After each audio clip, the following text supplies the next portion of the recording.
Welcome to Chicago for Students, prepared for you by Heather Teal of the UAA Writing Center. You will often see Turabian and Chicago listed as separate styles, but they are not. Turabian is a form of Chicago made smaller for academic students so you don't have to wade through everything. Chicago is a footnote-endnote style. The reason for this is to allow full citations to be more accessible to the work. You can choose between footnotes and endnotes. If you are in Dr. Ha's class, you will be choosing footnotes because he requires it. Footnotes are more accessible to your reader because they occur on the page with the material you are citing, rather than endnotes, which will occur at the end of your work.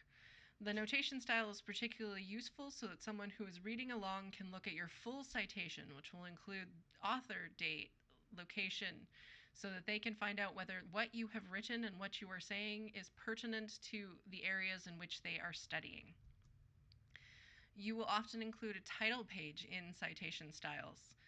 APA, MLA both have them. With Chicago, the major difference is that the title page is not page 1 of your document. It is technically page lowercase I, but this would never appear on it because it is a title page. The reason for this is that it is front matter, not part of your actual document. However, because you are in Dr. Ha's class, you will not be using a title page, so this material is here just for your knowledge in case you need to use it in the future. Your page format, however, you will be using. The key point of formatting your page is that you will have a header that includes your page number at the upper right-hand corner. You may also include your last name and the title of your work, but this will depend on personal preference or what your publisher, in this case your professor, requires. Make sure to check what your professor requires. Numbers in Chicago are particular. When you are writing a number in your work, if it is a number that begins a sentence, if it is any number all the way up through 100, and if it is a whole round large number, you're going to spell it out. If you are dealing with a specific large number, like 47,122 people, you will use the numeral form. Quotations are another place where Chicago is specific. All citation styles have a point at which they require block quotation, but Chicago's is different from most of the rest. It requires a block quotation only if the quote is 100 words or more, or it includes specific formatting, like if you're formatting paragraphs, comparing types of quotes, or like referencing poems. The reason that Chicago doesn't require a block quotation until you get into things like this is because in historical and legal documents, which this is the style for, you're usually going to be citing something very long or very small and not often anything in between. You want to paraphrase more often than you quote. You're going to quote pretty much only when someone has fantastical phrasing that you absolutely need. And in that case, when you are quoting, there are a few things you can change without letting us know that you changed them. In order to make them fit your sentence, you can change the capitalization. Say you have a sentence that starts in a capital letter, but you're putting it into the middle of your sentence, you can make that a lowercase letter. You can change ending and quotation punctuation, even errors, if there are spelling errors from particularly old work or just someone's personal writing. If you don't need the error there, go ahead and change it so it isn't confusing to your readers. If you do need the error there, if you're talking about the error, for example, you're going to include the phrase sic, S-I-C, in parentheses next to the error so that we know that you didn't do it.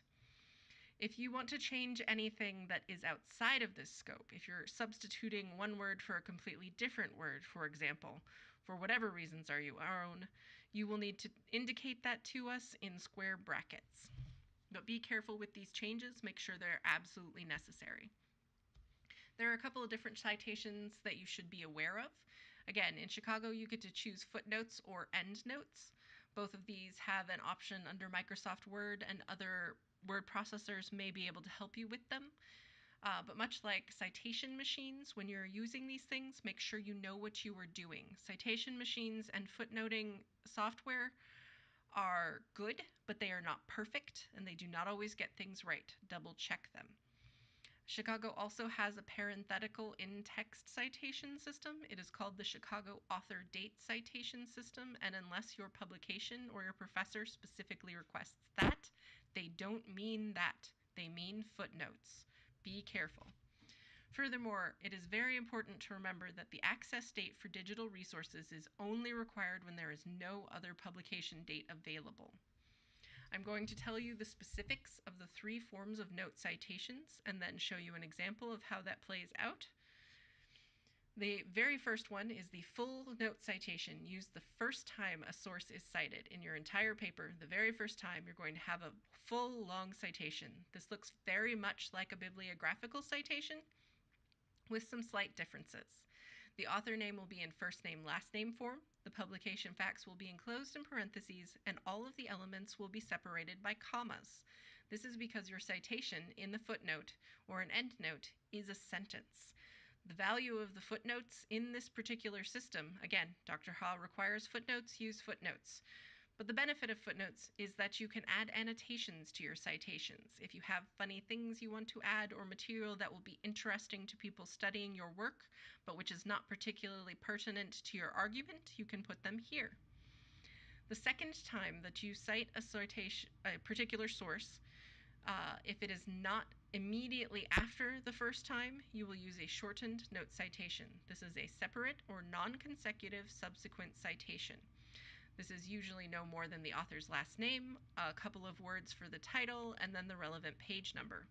In some of the work that you are looking at, you will see the short phrase op.cit. This is very specific. Make sure your publication wants you to use it before you do. Dr. Ha requests that you do not. The third form of a note citation is the phrase ibid. This is short for ibidem, meaning in the same place. When you use it, it will always be, as it appears first on this visual, IBID period, in italics with a capital I. This replaces the author name and title of the work. If you are using a different page than the one you just cited, then you will need to include a page number. Otherwise, you can just use the phrase ibid. Here are the examples. See, number 1 is Gabriel Garcia Marquez. This is the one we'll be working with. Here there is a particular note you see after the title, the phrase trans, period, and then a name. This means that it was translated by Edith Grossman. In the bibliographical entry, that translated will be written out, but in a footnote citation, it is abbreviated. This is the same with edited by. You will, instead of writing edited by, write ed period, or if there are multiples, write eds period. Number 2 is a different citation. Number 3 is a citation with an error.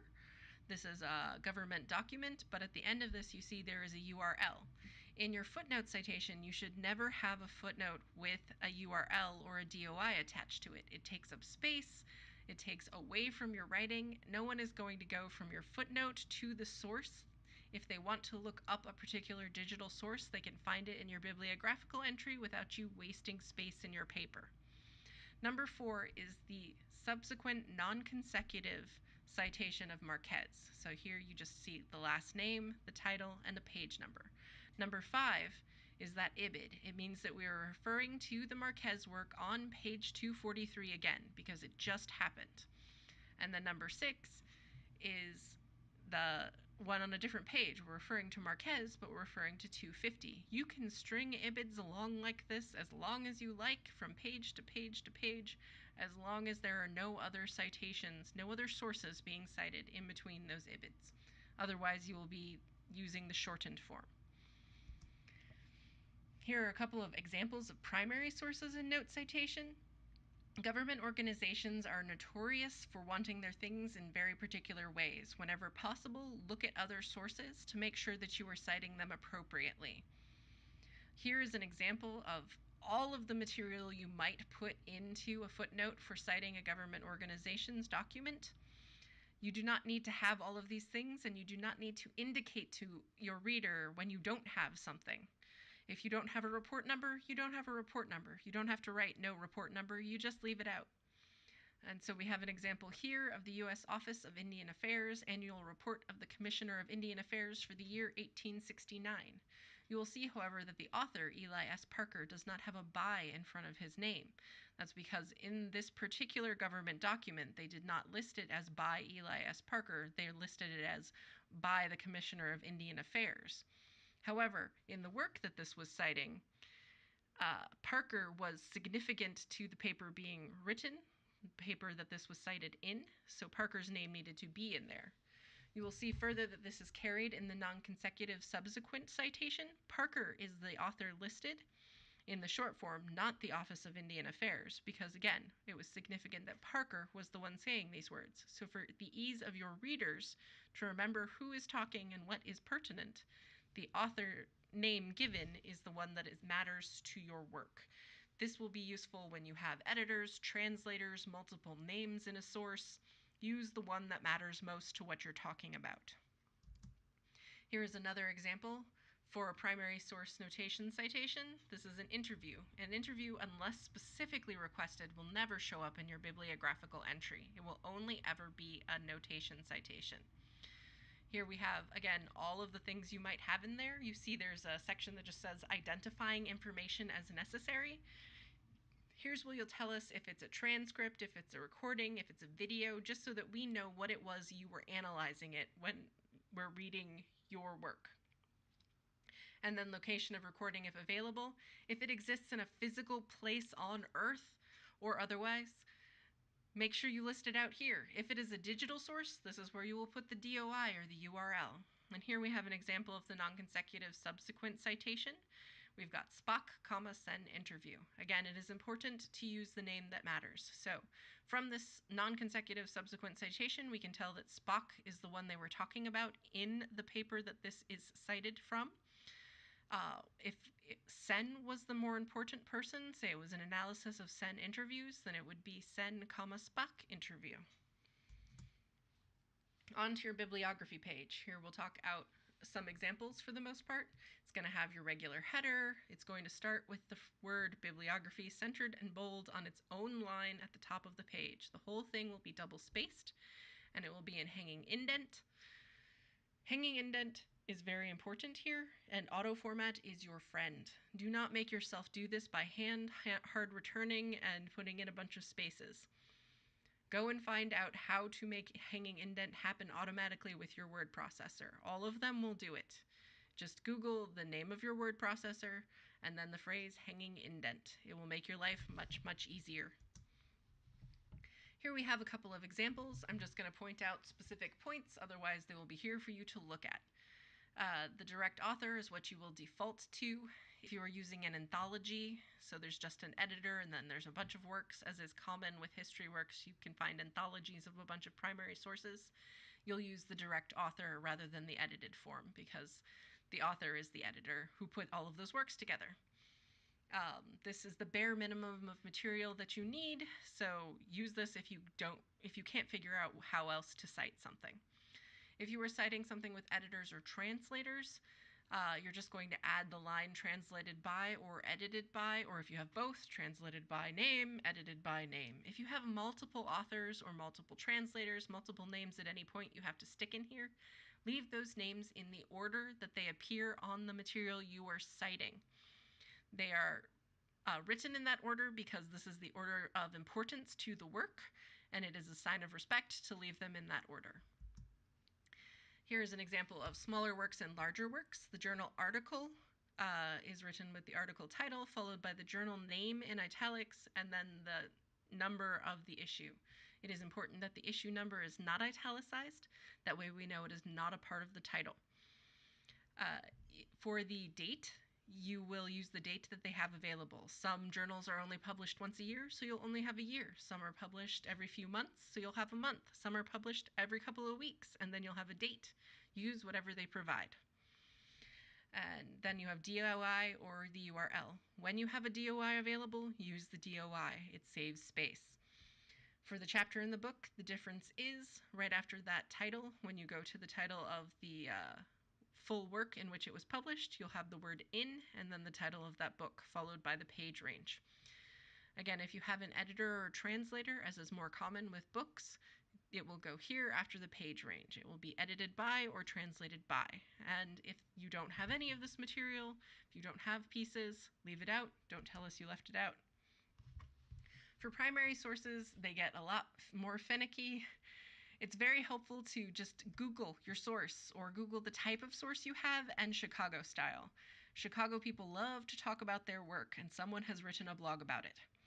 But here are a couple of examples for you to help. The government document, as you saw earlier in the footnote citation, is very similar. So here's just a listing out of everything there. If you don't have something, if it doesn't exist, leave it out. You should at least have a government organization, a year of publication, and a title. If you do not have a year of publication, if this is digital or you don't have anything else, you can use the date that you accessed it. And here we have an example. Then the other one is the web access source. When you're using web sources, these are going to vary a lot by source, and they're going to require a lot more information. It is very easy to fake material these days, so make sure you are using valid sites. And then make sure to include all of the information so your professor or your publication source can verify that this is a valid source. You're going to have the name, the title, and the website title. The website title and the publisher might be the same. You might not need both. You might not need two for them. Don't repeat it if they are the same. Just use one. And then at the end, you will have the publication date. If you do not have a publication date, you can use your accessed date, followed by the URL or the DOI. There are some additional resources for you that are linked here. I will bring them up to walk you through them a little. First up, there is the Chicago Manual of Styles website. This is their blog. Again, Chicago people love to talk about their work. They also have a Q&A so that you can go in and find some just basic common questions that are asked frequently. Then there is the Purdue OWL. They have a lot of different ways of explaining things so that you can find the materials in different ways. If what I've explained here didn't make any sense, they have it in detail here. And finally, there is the UAA Writing Center. We are available to you for completely free if you live in the Anchorage area, or you can get to a computer and say that you're a student. We are somewhere on campus from 9 a.m. to 9 p.m. Monday through Thursday, and I very much recommend coming in person to get that in-person interaction, because you will be able to have someone who can sit down and argue with you about your work. But you have complete control over them. If you cannot make it in person, we have email tutoring services available. We accept 7 pages of a document. If you have a longer document you want to submit, break it up into sensible pieces. They will not always get to all of the same people. And there's a 3-day turnaround time, so make sure that you don't try to submit this at the very last minute. So once more, this has been Heather Teal of the UAA Writing Center. I hope this is helpful to you in some way, and good luck with your papers.